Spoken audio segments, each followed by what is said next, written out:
C'est simplement un problème de vision, de leadership et de décision. Si nous nous parlons ensemble, si nous avons des bons leaders qui décident et qui ont des projections réelles pour l'Afrique, nous partirons en avant. Mais si vous avez des leaders tordus, des gens qui n'ont pas de bonne vision pour le continent, ben on ira toujours en zigzag.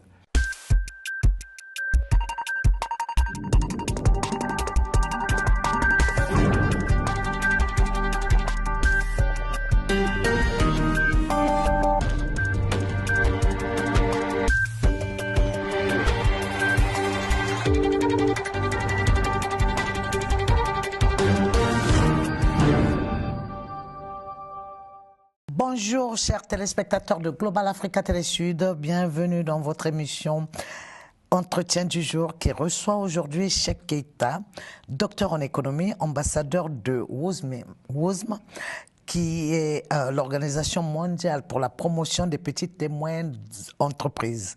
Mais Cheikh a plus d'une corde à son arc.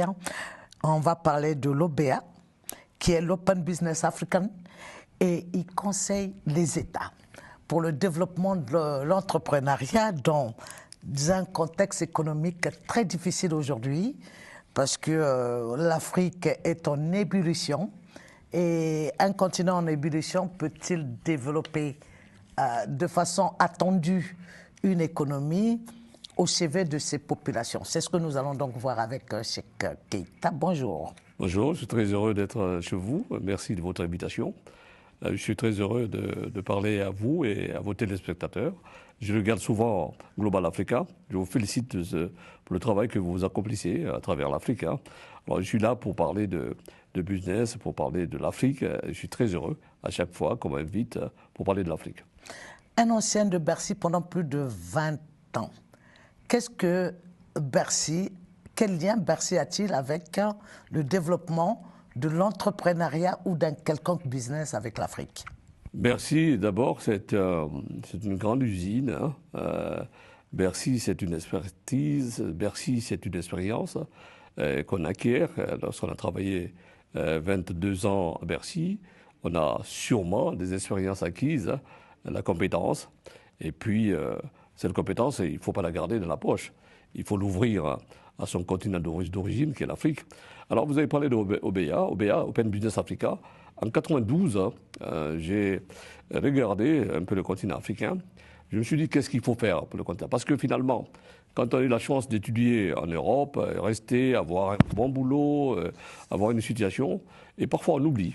On oublie qu'on vient de quelque part, on est là-bas, alors que finalement, nous devons avoir le bon sens d'être ici, mais aussi là-bas. Donc finalement, j'ai essayé de voir qu'est-ce que je peux apporter à l'Afrique avec une synergie portée vers les entreprises pour venir sur le continent africain. Donc OBA, Open Business Africa, est une entreprise de promotion des investissements sur le continent africain et qui conseille les États sur les programmes d'investissement public. Parce que les États, chaque année, ont des perspectives, ont des projets. Nous essayons de les aider. Et je n'aime pas tellement le mot aider, nous essayons de collaborer plutôt avec eux pour essayer de voir dans quelle mesure on peut apporter notre contribution pour la réalisation de ces projets-là. L'Afrique est un grand continent, est en train de se développer massivement, et tous les secteurs.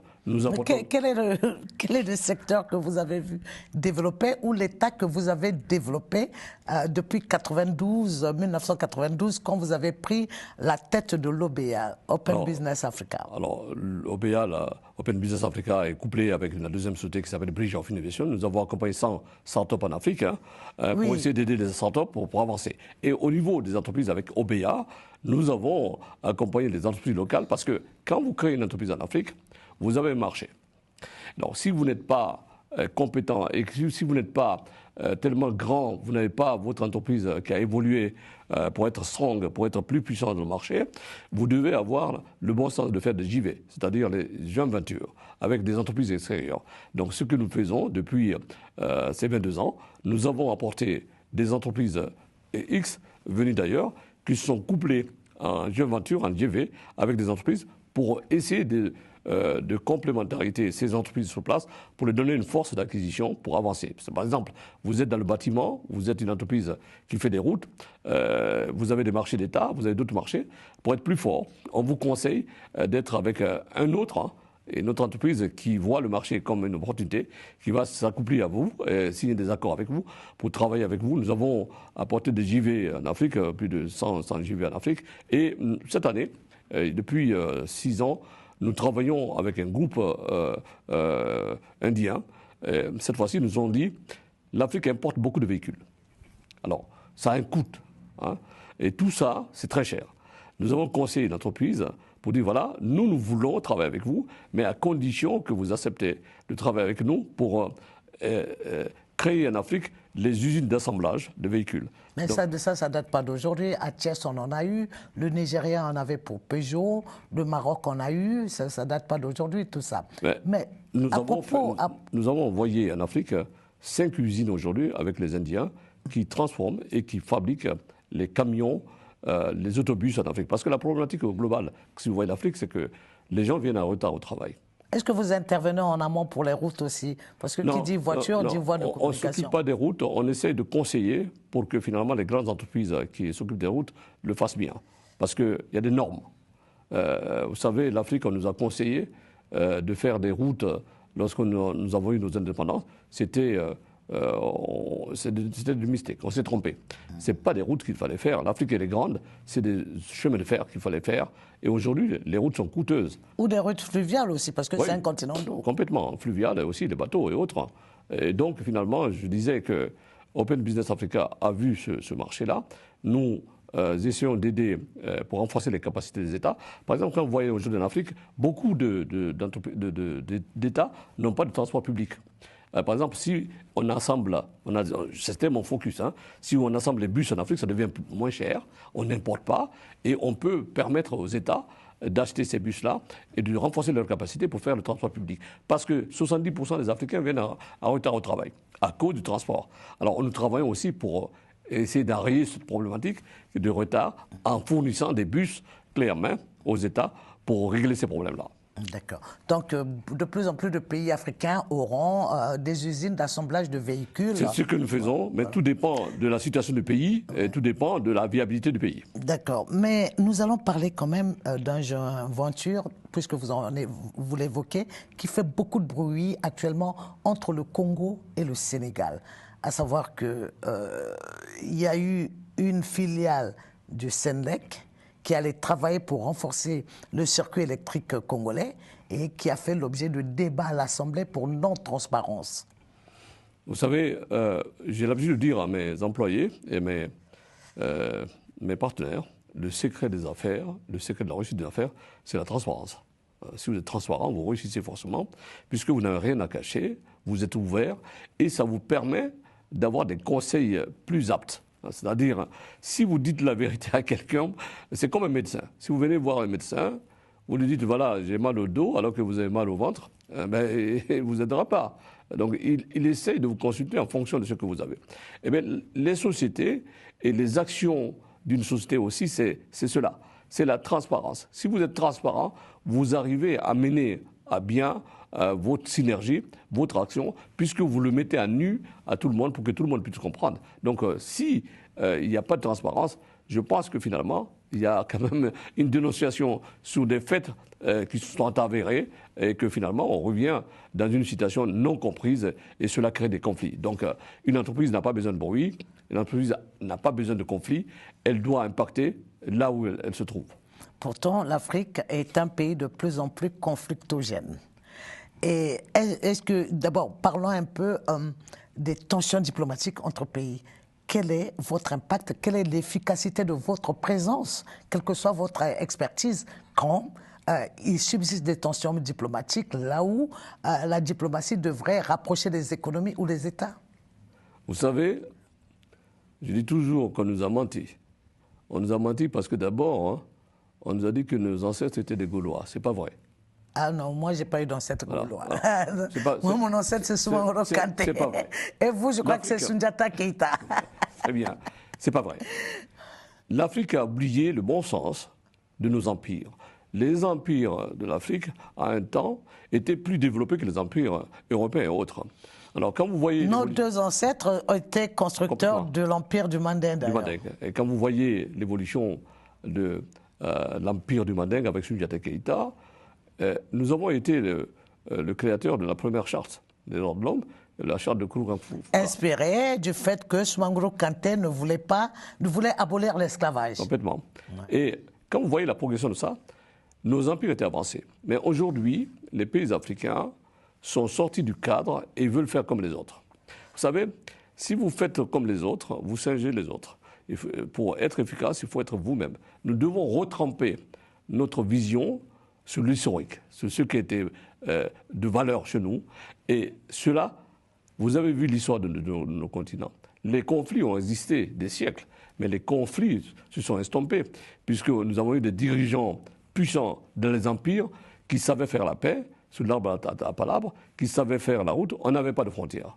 Les gens voyageaient en caravane, allaient de l'autre côté, on dit, vous venez d'où? Ah, je viens de la Guinée, moi je viens de Niani, moi je viens de Tombouctou, tout ça. On dit, en tout cas, depuis la dernière bataille de Krina, en 1200 et quelques, entre Soumaoro Kanté et Soundiata Keïta, il n'y a plus eu de crise endogène majeure dans les pays du Manding, alors que l'Europe en a un à ses portes, après 80 ans après, oui. Après avoir signé un traité de paix. Si vous voulez la paix, retrempez-vous dans votre histoire. D'accord. Cela vous aiderait tout à fait à prendre le bon sens et à toujours parler de la paix. Et l'Afrique sera un continent majeur si nous essayons de lutter contre ces guerres et ces incompréhensions. L'Afrique, si elle est unie, d'ailleurs je travaille toujours dans un concept panafricaniste, il faut que l'Afrique ait les États-Unis d'Afrique. C'est aussi... Mais comment voulez-vous que l'Afrique construise les États-Unis d'Afrique quand déjà, dans le cadre de l'AES, la Mauritanie était de la CEDEAO, la Mauritanie était déjà partie. C'est vrai que le Maroc veut intégrer, mais il y a 3 pays, Burkina, Mali, Niger, qui viennent d'en sortir. Comment voulez-vous créer cet ensemble qui, je pense, que ce que les ELEC mis en place par l'organisation, l'Union africaine, va dans le sens de ce que vous souhaitez pour l'Afrique? Vous savez, nous avons beaucoup plus de choses en commun que ce qui nous divise. Les politiques font que finalement, et la vision des gens font que finalement, que l'Afrique est divisée. Le jour que l'Afrique... Écoute, l'Afrique est, je vais vous dire, ma sœur, l'Afrique c'est un dragon qui s'ignore. Elle a tout pour être un grand continent, puisque nous avons les plus grandes surfaces de terre arable dans le monde. Alors qu'est-ce qui ne marche pas alors pour que ça ne soit pas, à l'instar des pays de l'Asie du Sud-Est, des pays émergents, un continent à plusieurs pays émergents, qu'est-ce qui n'a pas marché? C'est simplement un problème de vision, de leadership et de décision. Si nous nous parlons ensemble, si nous avons des bons leaders qui décident et qui ont des projections réelles pour l'Afrique, nous partirons en avant. Mais si vous avez des leaders tordus, des gens qui n'ont pas de bonne vision pour le continent, ben on ira toujours en zigzag. La démographie a été un atout pour la Chine, un atout pour l'Inde. Quid de l'Afrique? Écoutez, l'Afrique...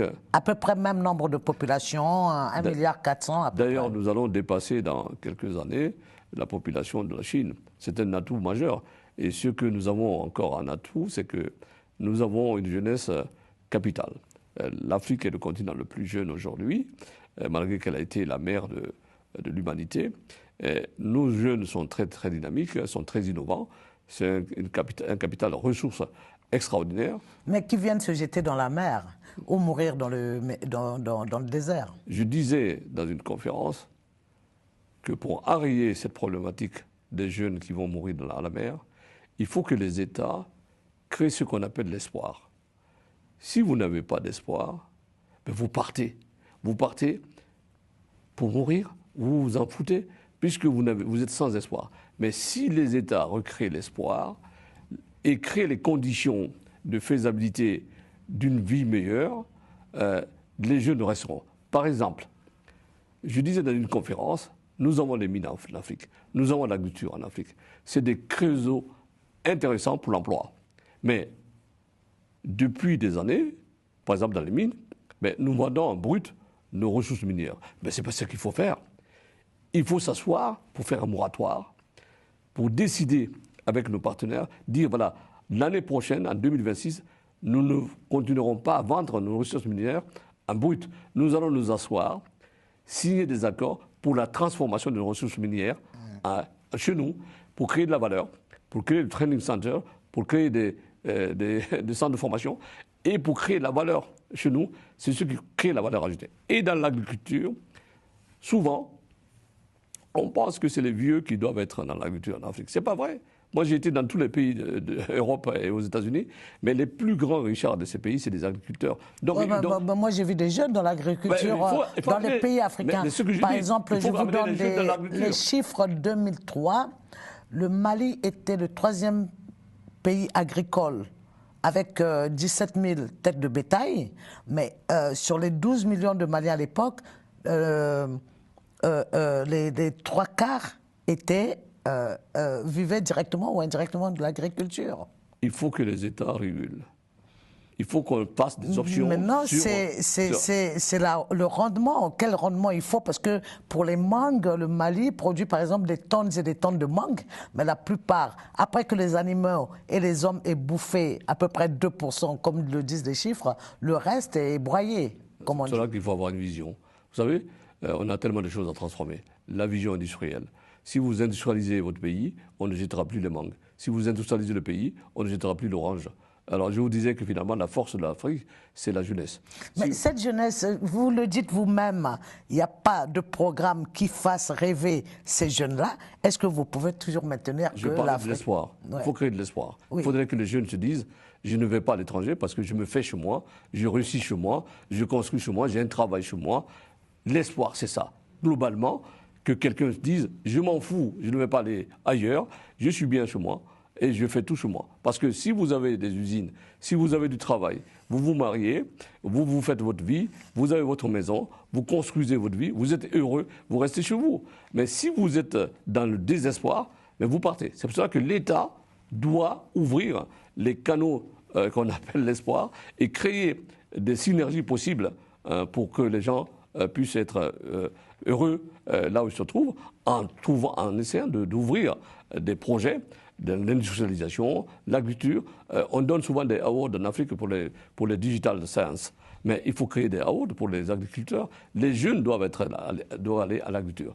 On doit faire une promotion des écoles agricoles pour que les jeunes puissent être des grands agriculteurs, pour qu'on puisse les donner des awards parce qu'ils ont réussi dans l'agriculture. C'est ça mon espoir. Alors vous avez aussi la présence du terrorisme qui est devenu une réalité pour certains pays, entre les Chebab, l'État islamique, Al-Qaïda au Maghreb, Al-Qaïda au Sahel et j'en passe, qui ont des offres politiques qui attirent les jeunes par rapport à certains États. Et les cultures dont vous faites allusion sont souvent brûlées à la récolte ou à la culture par les terroristes. Alors, qu'est-ce que j'insiste, l'impact de vos actions en tant qu'OBA et en tant qu'entrepreneur, gestionnaire des petites et moyennes entreprises, conseiller des États, pouvait avoir, ou l'influence que vous pourrez avoir pour changer la donne? Vous savez, il y a une chose très puissante qu'on ignore souvent, c'est la plume et l'esprit, c'est la connaissance. Les gens pensent souvent que le pouvoir, c'est le pouvoir politique et autres. Ce n'est pas vrai. Le pouvoir, c'est la connaissance. Si vous oubliez de donner la force, l'accès à l'école, à l'éducation, aux jeunes, mais les jeunes déroutent parce qu'ils sont récupérés par d'autres. Donc il faudrait que l'Afrique se ressaisisse et qu'il crée la possibilité à tout le monde d'aller à l'école. Vous avez aujourd'hui quelques pays en Afrique où les jeunes filles sont mises de côté. On dit, oh, toi, t'es jeune fille, je vais laisser le garçon aller à l'école, la jeune fille ira à l'école. C'est pas vrai, c'est pas bien. Il faudrait qu'on ait une option commune pour que tout le monde aille à la connaissance. Mais si vous formez les gens, si les gens sont à l'école, ils ne sont pas désœuvrés, mais ils ne seront pas récupérés par les actions terroristes. La connaissance est fondamentale. Si vous êtes instruit, vous avez la connaissance. Et c'est difficile de vous tromper. Mais si vous n'avez pas la capacité, on peut vous tromper. C'est pour cela que finalement, l'enseignement et l'éducation est fondamental. Et les conseils que je donne aux États, souvent, c'est dire qu'aujourd'hui, nous ne sommes pas dans un nouveau cycle de guerre. Il y a des pays qui ne sont pas dans cette problématique de djihadistes, qui sont loin de ça, d'autres le sont.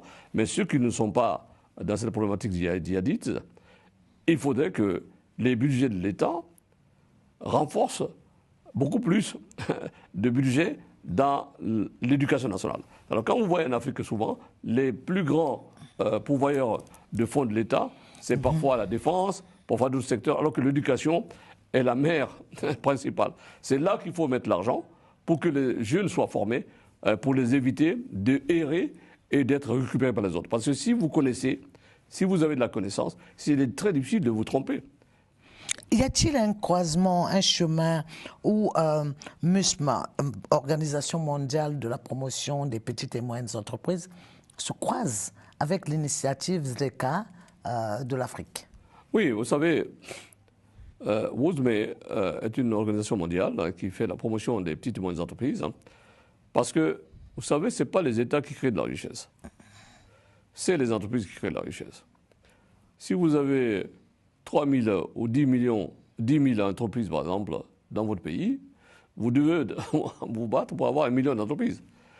Puisque c'est les entreprises qui créent la richesse. Mais attention, les États doivent avoir un bon sens. Parce que les États, souvent, pensent que finalement, les entreprises sont tout à fait prêtes à être taxées. Alors, on met des subventions, on met des taxes, on prend de l'argent toujours sur les entreprises, on le taxe. Mais si vous continuez à taxer trop durablement et fortement les entreprises meurent. C'est pour cela qu'il faut un certain niveau d'excellence et de stratégie pour essayer de conseiller les États afin qu'ils puissent avoir un mécanisme parfait au niveau de la fiscalité pour que les entreprises puissent vivre et être plus fiscalité sans adressage? Il faut faire le travail. De toute façon, il faut faire ce travail-là. Mais vous savez, l'Afrique est en devenir avec l'arrivée de la révolution digitale, avec l'intelligence artificielle. Il est très difficile prochainement de passer sous les mailles de le filet. D'ailleurs, le blockchain va nous aider à identifier et à faire un barrage sur tout ce qui est informel pour réguler tout ça, pour que l'argent puisse être récupéré par l'État pour soigner les perspectives économiques et soigner les problématiques socio-économiques et même culturelles. Parce que c'est l'argent, le nerf de la guerre. Si vous avez l'argent, vous pouvez avoir un bon budget et puis régler les problèmes. Alors, qu'en est-il du pillage de l'Afrique que vous entendez beaucoup de jeunes décrire, le pillage par l'Occident de l'Afrique? Est-ce que ça correspond à la réalité ou est-ce une perception? Puisque vous dites que ce sont les entreprises qui créent la richesse et non pas les États. Or, ce sont les États qui coopèrent pour que les économies vivent aussi. Vous savez, depuis le début du monde, il y a eu la corruption endémique dans tous les pays africains. Les gens pensent souvent que la corruption, c'est en Europe, en Afrique seulement, mais en Europe, il y a aussi la corruption. Alors, le pillage des capitaux africains dépend des fils même du pays qui font, comment dirais-je, de la corruption et qui sont des kleptomanes qui prennent l'argent en Afrique pour le mettre dans les banques à l'étranger. Alors ça, c'est un problème qu'il faut combattre à chaque fois. Mais le pillage diminue, puisque la façon dont on gérait les pays africains il y a 10-20 ans, on ne peut plus les gérer aujourd'hui. Pourquoi? Parce que vous avez la connaissance, vous avez des jeunes africains formés qui sont aujourd'hui au niveau des États, qui sont revenus dans leur pays, ils ont la connaissance. Vous avez une conscience citoyenne qui est plus ouverte. Donc, ce que vous pouvez faire il y a 10 ans, on ne peut plus faire ça aujourd'hui. Il y a des éléments de contrôle, donc le pillage a cessé, mais continue quand même. Donc, il faut être vigilant et voir toujours tous les budgets au niveau de l'État, au ministère des Finances, au ministère de l'Agriculture, faire un check-up global à chaque fois pour voir les comptes publics. Parce que si nous voulons développer un continent sûr, agréable et un continent où on peut vivre mieux, c'est contrôler d'abord les finances publiques. Je vous laisse la charge de dire à la jeunesse africaine et à tous qui nous écoutent ce que vous souhaiterez pour votre continent, pour le développement de nos différents pays et surtout pour fixer notre jeunesse chez nous, sur notre continent. D'abord, je dirais aux jeunes d'être courageux toujours, d'être dynamique et d'être créatif. Il faut que la jeunesse se prenne en charge. Le temps où on disait « je vais finir mes études, je vais travailler pour l'État », je vais être un fonctionnaire, ce temps-là est terminé.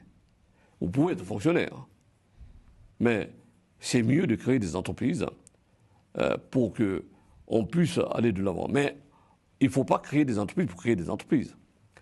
Parce que ce qui se passe souvent, on dit aux jeunes de créer des entreprises. Moi, je conseille plutôt de se former pour avoir les outils nécessaires pour créer une entreprise. Parce que si vous créez une entreprise, vous n'avez pas les outils de gestion, mais l'entreprise va se fracasser et vous allez la perdre, cette entreprise. Mais si vous êtes outillé, vous avez eu une formation, vous avez eu un coach qui vous forme, vous pouvez créer une entreprise pérenne pour arriver à créer une entreprise qui va durer et qui va impacter. Alors souvent, on dit, monsieur l'ambassadeur, monsieur Keïta, vous qui êtes dans les affaires, vous êtes dans des entreprises, vous avez des entreprises, comment il faut faire pour avoir la meilleure entreprise, vous gagnez de l'argent très vite pour aller? Je dis, il n'y a pas de secret miracle.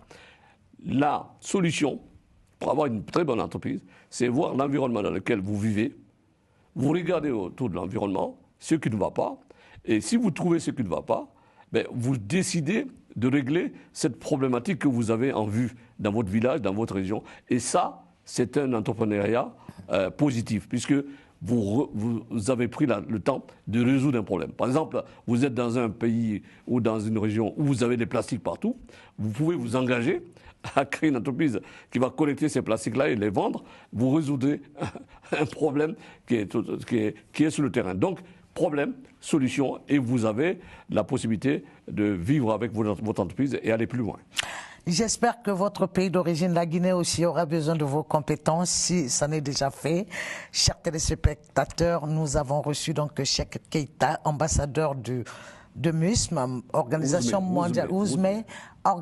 mondiale de la promotion des petites et moyennes entreprises. Il a aussi surfé sur le OBA, qui est l'Open Business African. Merci de nous avoir suivis et n'oubliez pas de vous connecter sur notre chaîne YouTube pour apporter beaucoup plus de vues encore. Nous avons besoin de vos abonnements et un clin d'œil toujours pour les femmes de l'Est de la RDC qui payent tribut. Merci à tous, on se retrouve très vite.